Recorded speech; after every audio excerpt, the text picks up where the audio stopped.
mu bihumbi 2025 aho umuntu ashobora gukorera amafaranga arenga ibihumbi 5 by'idolari yiryamiye cyangwa se bitamusabye ko ava iwe mu rugo. Bisobanuye yuko yaba akora online business. Nanjye mu kwezi gushize nakoreye arenga ibihumbi 8 by'idolari, ubwo nuyashyira mu manyarwanda urahita ubona ko nakoreye miliyoni zirenga 10 n'imisago, kandi nkoresheje imwe muri business ngiye kukubwira muri iyi video. Bitansabye igishoro na kimwe, ahubwo byansabye umwanya, internet no kuba mfite computer cyangwa se telefone. Ibaze rero ufite ibyo bintu nkubwiye ukaba udakorera basi n'amadolari 100 buri kwezi, waba ufite ikibazo kandi wazabyicuza. Niba udashaka kuzabyicuza ugomba kureba iyi video kuva ku isegonda rya mbere kugeza ku rya nyuma, kuko niwihutisha ukabura ikintu na kimwe umenyamo ntuzandeganye. Nitwa Kata Yves, reka dutangire video.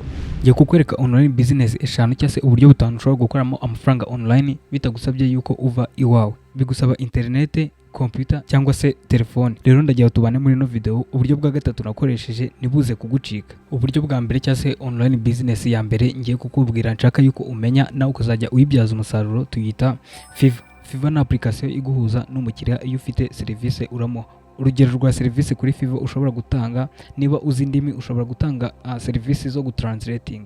Niba uzi Ikinyarwanda n'Icyongereza ugatanga service zo gutranslating amagambo uyakura mu Kinyarwanda uyashyira mu Cyongereza, cyangwa se uyakura mu Cyongereza uyashyira mu Kinyarwanda. Cyangwa se niba uri umuntu uzi kweditinga video, uragenda ugahura n'umuntu ushaka kweditingisha video runaka, ukaba wayimweditingira ubundi ukayimuha akaba yakwishyura amafaranga menshi cyane. Indi service ushobora gutanga kuri Fiverr ni gukora ama website. Niba uri mu IT runaka uzi gukora ama website, ushobora kugenda kuri ino Fiverr ugahura n'umuntu ushaka gukoresha website. Uburyo bwa kabiri cyangwa se online business ya kabiri ushobora gukora wiyicariye aho ngaho iwawe nta gishoro na kimwe bigusabye ni programme twita affiliate market.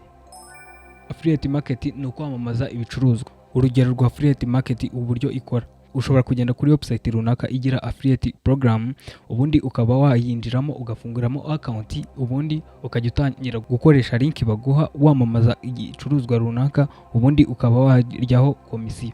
Tuvuga wenda niba hari kamera igura miliyoni y'amanyarwanda, urangiye umuntu kuyikura kuri Amazon cyangwa se kuyigura kuri Amazon, mu gihe uri muri affiliate market ya Amazon, ni ukuvuga ngo bahita baguha amafaranga angana 200,000 bitewe na kamera warangiye umuntu gusa. Ni ukumuha link ubundi akayiguriraho iyo kamera, nawe ugahita urya komisiyo yawe. Urumva yuko affiliate market ushobora gukoreraho amafaranga ashobora kugutunga cyangwa se akaba yaguhindura ubuzima binyuze mu kujya sharinga abantu link. Tuvuge niba umuntu akeneye ikintu runaka ugahita umusharinga link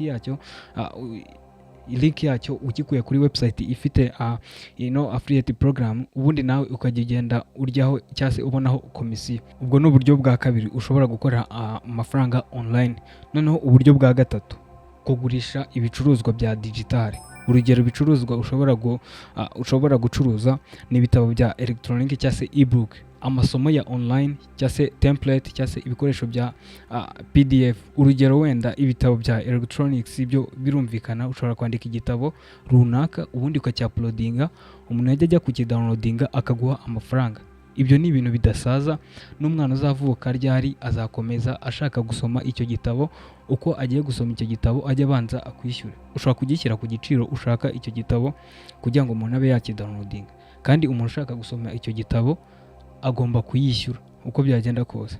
Uburyo bwa kabiri nyine ni amasomo ya online. Ushobora kujya wigisha, tuvuge wenda niba uzi computer, ushobora kujya ubwira abantu ati ngiye nshaka kukwigisha computer online, ubundi akakwishyura amafaranga bitewe nayo mwavuganye cyangwa se nayo wamuciye. Noneho template, hari features Canva igira cyangwa se ano ma software editing ushobora kuba wakora. Urugero wenda ushobora gukora agatriangle kihariye gafite umwihariko ku buryo umuntu azageza agahita aterekamo ifoto yiwe bigahita bigaragara neza. Iyo foto yonyine igahita igaragara neza. Ako gakadre rero waba wakoze cyangwa se ako gatriangle waba wakoze ukagasevinga muri ayo software y'editing, ubundi bajya kugakoresha bakabanza bakakwishyura. Izo nizo twita template. Ubwo ni uburyo bwa gatatu, ari nabwo nakoresheje ngewe cyane nyitangira mbere ya 2020. Ubu buryo ni uburyo iyo wabwitayeho ushobora kugukorera neza, ukaba wabubyaza umusaruro cyangwa se ukaba wabubyaza inyungu. Uburyo bwa kane noneho bufasha abantu benshi cyangwa se abantu benshi bakora, ni uburyo twita social media management cyangwa se marketing. Tukiri hagati muri video nabakoreye urubuga rwa WhatsApp duhuriramo n'abantu benshi batandukanye, aho ngenda babwira online business mushobora gukora cyangwa se tekinike cyangwa se uburyo mushobora gukora cyangwa se ibyo mushobora kwirinda, mukaba mwabimenyera ku gihe mukoresheje urwo rubuga rwa WhatsApp nabafunguriye. Reba hano hasi muri description niho hari urubuga rwa WhatsApp nabafunguriye, urebe link iriho ubundi uyikandeho uze mu rubuga rwa WhatsApp turakwakira kandi urakaza neza. Reka dukomeze video. Gucunga social media. Iyo tuvuze gucunga social media haba harimo kuzikoresha, kwakira raporo no gutanga raporo. Iyo uri umuntu ujijutse cyangwa se iyo uri umuntu wiyadapta vuba cyangwa se ufata vuba, aka kantu ushobora kukiga ukwezi kumwe ubundi ugatangira kubugakoresha imyaka yawe yose y'ubuzima bwawe bwose. Ubu ni uburyo rero iyo wabwitayeho cyane bushobora kuguhindura ubuzima mu gihe gitoya, kandi iyo uzi buno buryo uko ugenda ubona experience niko ugenda ubona akazi karushijeho cyangwa se k'amakampani atandukanye. Uburyo noneho bwa gatanu, uburyo bwa gatanu noneho aribwo nari nakurarikiye, e-commerce drop shipping. E-commerce drop shipping ni uburyo ugurisha ibicuruzwa utabifite. Ati gute? Iyi e-commerce drop shipping rero ni ukuvuga ngo ngewe nshobora kuba mfite store cyangwa se iduka ryanjye ncuruza amatelefone cyangwa se ncuruza inkweto, noneho wowe ukajya ugenda ukavuga ati tuvuge wenda inkweto ngenzi gurisha ibihumbi 10 by'amanyarwanda, wowe noneho ukajya ugenda ushaka abakiriya ukababwira ngo inkweto zigura ibihumbi 15 cyangwa se inkweto zibigura ibihumbi 20. Umukiriya ubonye wowe uzajya umuza n'uwo mukiriya wawe, ariko nzirikana amafaranga wamubwiye, namara kunyishyura ubundi nkusubize amafaranga yawe.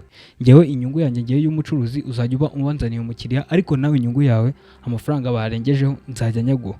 Ubu ni uburyo rero bukora ahantu henshi, gusa ndi kubategurira video z'ibi bintu byose. Niba uri umuntu uri serious ushaka kumenya ano masomo nkubwiye byimbitse, niba ushaka kubimenya kuko byimbitse, nyandikira muri comment iryo somo ushaka yuko nzagukoreraho video mu minsi mike, mu minsi 3 cyangwa se mu minsi 4 nzabe nkukoreye iryo somo.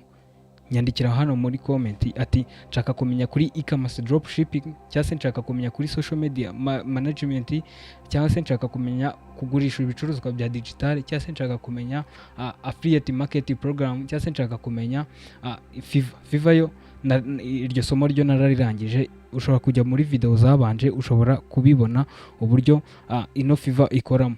Gusa nari nababikiye bonus rero nari nababikiye ni uburyo bwa nyuma aribwo bwa gatandatu, nari nababwiye butanu ariko nari nababikiye bonus. Uburyo bwa gatandatu rero ushobora gukora amafaranga online ni uburyo bwa YouTube content creation. Niba uri umuntu uri serious cyane, YouTube ishobora kuguhindura ubuzima mu buryo bumwe cyangwa se ubundi.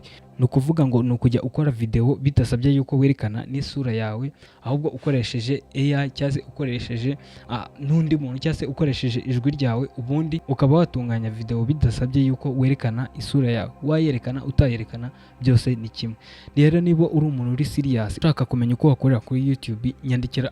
Ushaka kumenya ko wakora kuri YouTube, nyandikira kuri nomero yanjye ya WhatsApp ubundi ngufashe, cyangwa se unyandikira hano muri comment ati fasha kumfungura YouTube channel ihemba hano mu Rwanda, ubundi nanjye mbigufashemo.